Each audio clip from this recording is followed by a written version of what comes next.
Using your training and professional background as an actor for gigs other than screen or stage might be something you've never thought about. After all, you are an actor, and actors need to act. I get it. But what about those times when you might not have a ton of auditions or roles lined up for the near term? Keeping yourself sharp and actor ready, you like my air quotes, is vitally important during those leaner times. What kind of side hustles make the most sense for you? I've got 10 ways to make money using your acting background in this episode of Casting Actors Cast. It's time for another episode of Casting Actors Cast, insights for actors from a casting director. Here he is, your host, Jeffrey Dreisbach.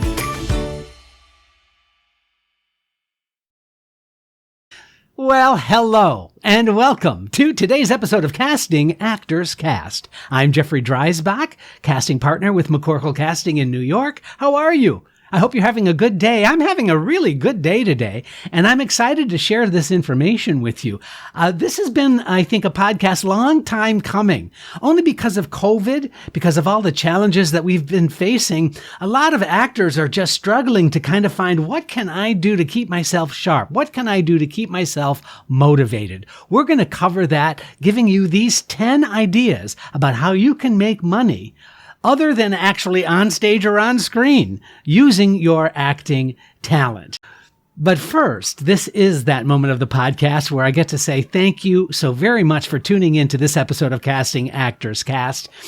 We're well over 200 episodes now of the podios, the podcast videos, also heard by over 65,000 people. And I am so thrilled and excited that you are here. That's the most important thing to me. I started this podcast 3 years ago with the idea of just really trying to give back to the creative community. Those like-minded individuals, those actors who really need some support, both in their acting work and perhaps even in their career. And that's why I am here. I made my living as an actor for 20 years before I decided to go into casting, and I've been a casting director now for 12 years. And you know what? I haven't looked back. It's been a really exciting time. Our casting office, which is rather small, by the way, there are only 4 of us in the office. We continue to do 7 feature films. It's like, herding cats a lot of the time, but also some of the theaters coming back. So this has been an extraordinarily busy time for us, and we are simply just grateful. But I'm glad that you are here. Listen, if you haven't gone to the website of the podcast, castingactorscast.com. That's castingactorscast, all one word.com. I encourage you to do so. You're going to find all kinds of cool information. In addition to that, I think you'll find that on the landing page, there is a form, and the form says dive into the talent pool. And when you do that, you simply give me your name and your email address.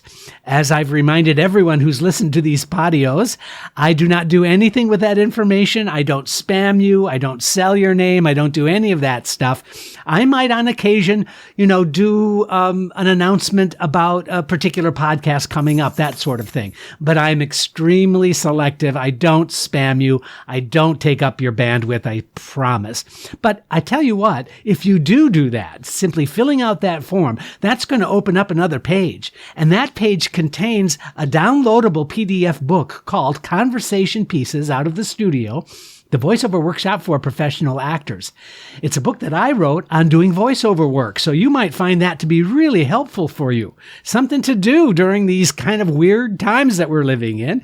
The other thing is a free video, Casting Secrets, what they don't want you to know. But I'm going to tell you in this free, private 20-minute video. Also, on that same webpage, on that same website, by the way, is Jeff's Jots. These are free downloadable PDFs of individual shows. They correspond to each of the podcasts that I have released, well over 200 now. But what it really is show notes. And the show notes are helpful because they use the bullet points that I use in my presentation so that you get really concise information. You can use it to follow along, or you can use it as a reminder, sort of a cheat sheet, a support document, if you will, so that you can stay up on what's going on in the world of casting actors cast. So that's all that. Also, I just wanted to give my shout out here to my friends at Actors Connection. I just can't thank them enough. They continue to promote my podcast, and I continue to talk about their great work as well. I have a couple of classes coming up I invite you to check out. It's called From Stage to Screen is one class I'm teaching at Actors Connection. Also, I'm doing a seminar on how to do really excellent self-tapes. That might be useful for you as well. All you need to do is go to Actors Connection /New York, and you can check out all of their offerings, which are kind of amazing because everything is online now. And that means that you'll find workshops and classes with casting directors, agents, managers, people who are currently working in the industry. And just simply signing up for those classes, you're going to find yourself in a really cool peer group of other actors who are in the same kinds of situations, but you're getting information from professionals in the industry. It's not theory. It's honest to God. It's like hands-on, learn by doing kinds of work taking place at Actors Connection. So hello to my good friends Colleen and Tony and all the good folks there. Please do check them out. All right, so let's get into the subject at hand. These are the 10 ways to make money acting. Now, I know that there are probably more than 10 ways to make money acting. I know that there are a lot of actors doing all kinds of things as survival jobs to stay afloat, to keep being able to pay the rent, by the way, and perhaps to, keep putting food on the table. And sometimes I know that these jobs are menial and they're very challenging sometimes. I hear stories all the time about actors becoming waiters, and that's great money. But the challenge for a lot of those actors is that they're exhausted because it's extremely hard work. And so that actor is not going to be quite as motivated to get up early in the morning to go and do an equity principal audition or to, sign up for classes because they're just not that convenient because of the schedule. And so that can get frustrating, I know, a lot of times. But I'm going to give you these 10 ideas I think are just useful, something for you to think about, something in my mind for you to just stay open to. Now, I'm going to repeat this towards the end of the podcast today, but there might be some of those kinds of money-making situations you're finding yourself in that are really helpful to you as an actor. And I would love for you to share those with me because I'll put that shout out to everybody. So if you're finding that you're involved in something that's really been helpful for your acting, keeping yourself sharp and focused, and also maybe putting a little cash in your pocket, I would love to know about that. So now here are the 10 ways that you can make money with your acting training. And this, by the way, these are in no particular order. This is not a top 10 list. These are just 10 ideas for you to consider. Number 1, although it's not the first one, it's number 1 on my list. I want you to think about being a reader for casting directors or production companies. Now, I did an entire podcast, 4 or 5 podcasts ago, on being a reader, what that entails. And we do pay our readers for our theater projects. And being a reader is an amazing way for you to be in the audition room to see what's taking place. Also, it's like a master's degree in what to do and what not to do in an audition. So all of the virtues of being a reader. So you might want to reach out to some of those casting directors that you have relationships with. Perhaps you're taking a class or maybe there's a seminar. Simply asking that casting director, how can I get to be a reader for you, is really an amazing kind of inside tip that a lot of actors don't think about. Now, listen, I don't think that an actor can become sort of a full-time reader to the point where they can make a ton of money and actually have a career at it. I don't suggest that. I don't think that that's a possibility. But if you're looking for some additional ways that you can get some additional income but also stay sharp, being a reader is not a terrible idea, I think. Number 2, consider working as a monitor or a host for acting studios, acting schools, acting organizations. For example, Actors Connection. There are hosts that are in every one of their Zoom classes. And those hosts get to work with the professionals. They get to organize. And there are several of these organizations. There are multiple organizations that are out there. Perhaps your school could use somebody to help coordinate the audition process, for example. Anything that you can do that will pay you to be in the environment. So I know that sometimes these hosts for classes, like there's the Growing Studio, for example, or like I said, Actors Connection or One-on-One, all of these are actors who work part-time in the organization. They do administrative work, but it's also a way that they get to develop relationships with casting directors, some of their teachers, some of their instructors. It really just about feeling part of a community that can make a really good difference. So think about what organizations are in your area, and are there some helpful ways that you can participate and get yourself into those kinds of organizations. So I think being a host, for example, at some of these studios is such a cool idea because you get to sit in on those classes. You get to find out what's going on and you get paid for it. Seriously, it's kind of a cool idea. Okay, moving on with our list of 10 ways you can make money with your acting is to be a tour guide. Have you thought of that?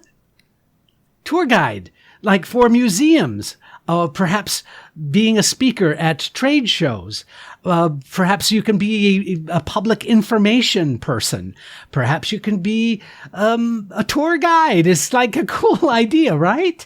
It's really a great way that you can develop your personality, that you can have some performance energy in your work.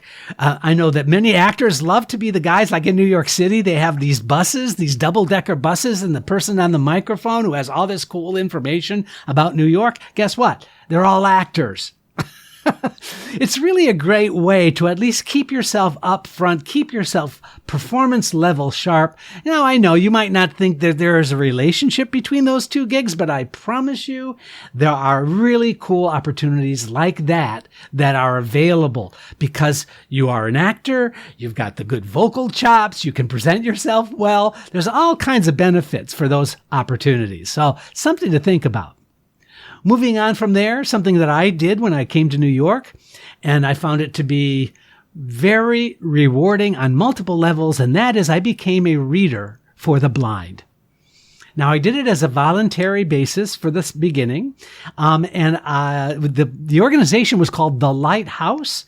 And to be frank, I don't even know if they're still an organization, if they're still out in operation, but there are many organizations that are asking for readers for the blind. And that literally is about going in and reading either a book, a newspaper article, a magazine, but being of service to those folks who might have some sight impairment is really a great way to stay sharp. It's really a great way to learn sight reading skills, by the way. That's like a really cool thing.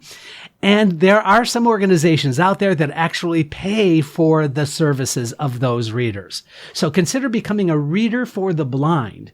It's a great way to give back, but it's also potentially a really good way to keep your skills absolutely sharp. Number 5.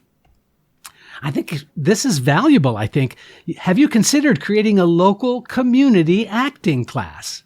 Now, with your acting training, with your background, if you are almost finished with a BFA degree, for example, or an MFA degree, have you considered the local community center? They might just give you space. You could put up some posters, put up some flyers, and put together your own curriculum for an acting class. Isn't that a cool idea? Now, I know you have to be a little bit of an entrepreneur, but communities are so starved for some kind of activity. And of course, you're going to promote that you're going to be in a safe environment. You're going to follow COVID protocols, wearing masks, that kind of thing. But once that's worked out, there's no reason why you couldn't be a one-man band and put together your own acting class. Why not? It's a great way to stay connected with other people. It's also a great way because, as you probably figured out, being a teacher keeps you really, really honest, keeps you really, really sharp. So think about that. There are some communities that are probably starved, and you don't have to necessarily think about making tons of money doing this, by the way. It might be a pass the hat situation. It might be an adult community center or something like that. Or it could be a little more structured. But there is an opportunity there that I just don't see a lot of actors taking advantage of, so that's why I'm putting it on the list. Now is the time at the release of this podcast to apply, and this is number 6, apply for summer theater camp positions. Now, a lot of theater camps are going to be opening up this coming summer. They're going to be following COVID protocols, but many of these theater camp and theater organizations would take your resume and perhaps you could find yourself employed at a theater camp. Similar to opening up your own class at a community center, but different because they're providing you a place to live, they're providing you a place to eat, and if you enjoy that camp experience, and you're an actor, and you've got something to offer, by all means, you might want to consider being a summer camp counselor at a theater group, at a theater camp. So performing arts camps are all over the country, something to consider. Putting a list together, getting your resume out there with a really nice cover letter, making an attempt, you could find yourself in a really interesting summer situation. Now's the time to get it out there. All right, moving on. That was number 6. Number 7, consider selling your one-person show to communities. You have a one-person show? Now, if you've been listening to this podcast at all, I have mentioned many times that even during those leaner, more sparse times when there might not be as many auditions, this is the time you could be putting together an hour and 15 minutes or 45 minutes or whatever it is, but you could be writing your own one-person show. It could be on your own personal story. It could be on a historical figure. It could be on somebody fictitious. Just let yourself go wild and putting together a one-person show. Like I said, it can be an hour, it can be an hour and 15, something like that. That is now something that you can put together and share with schools, adult living communities. Those places are always looking for entertainment venues, entertainment ideas for their communities. And your one-person show, once that's together, you can find all kinds of interesting ways to getting into performance venues that would be thrilled to have your show. That's number 7. Number 8, it's kind of similar and it's kind of a little more ambitious, but have you considered forming an acting troupe? Maybe a group of actors to perform at outdoor events or public gatherings or venues. I mean, there's no reason why you can't be at some of those performance venues coming up in the spring, for example. Is there a Shakespeare festival going on? Perhaps you could be a troupe of performers. There are all kinds of ways that you can get your acting chops out there. Even if there are venues that you're not that familiar with, you putting together a troupe and having a well-oiled, mini 15-minute performance moments set up so that you can travel your troupe around to different places. I promise you that is something that is not done enough. And I think you're going to find that to be really mind-blowing in terms of the opportunities that are out there. Now, I know that's not going to appeal to a lot of you. I get it. But you know what? I think that there's just something really cool about that. I think that there's something very useful, something tangible that you might want to consider. Is putting together your own troupe and seeing if there are opportunities or venues that you can get it at. Here's another one, similar to what I've been talking about, but it's a little bit more finely tuned, I think, is teach acting to young people at an after-school program.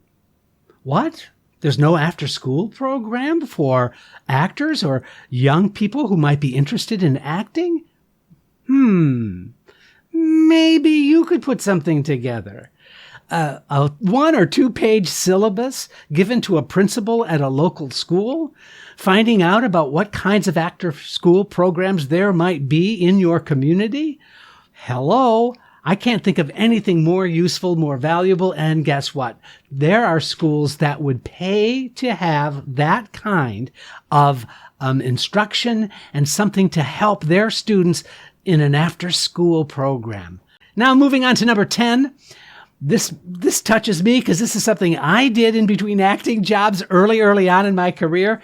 Consider being a product demonstrator in retail stores. I did that.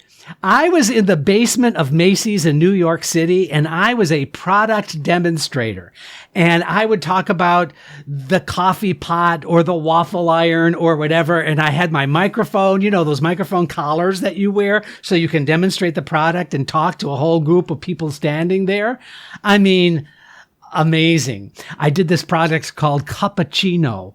And what it was is a 1-cup cappuccino kind of device. And honest to God, I really didn't take the time to figure out how it worked. And I'll never forget the first thing in the morning was 9 a.m.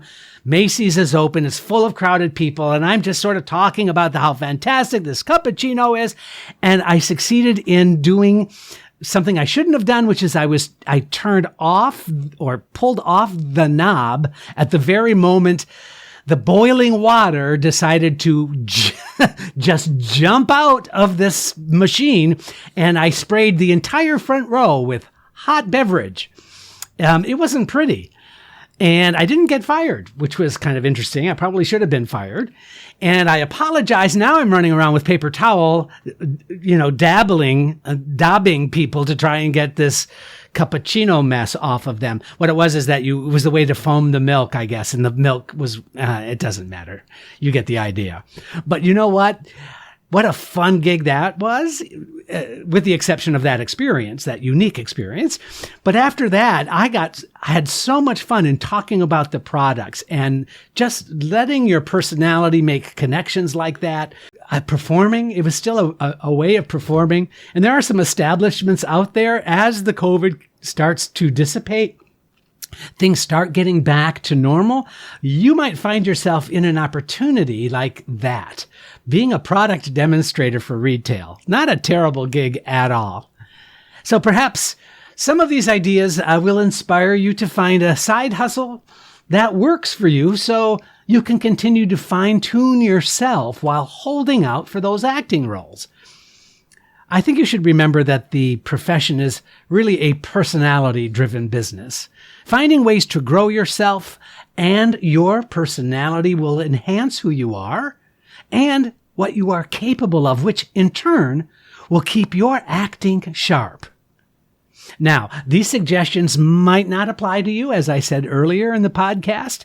Perhaps you are fine with where you are in your acting and in your side hustle, and maybe a side hustle like the ones I've mentioned doesn't make sense. That's okay. I would suggest just keeping yourself open to the possibility to perform. The skills you have right now could be valuable to someone or something else just waiting for what you have to offer. You could be helping yourself and others when you look at the 10 ways you can actually make money with your acting. Now listen, if I've missed something other gigs that you might be doing or thinking of, please let me know. You can get a hold of me on my email address, castingactorscast@gmail.com. Hey, thanks for tuning in. We'll see you next time on Casting Actors Cast. Thank you for joining Casting Actors Cast. Please don't forget to review, like, and share Casting Actors Cast wherever you get your podcast videos. Thanks. I'm Megan Grace Martinez.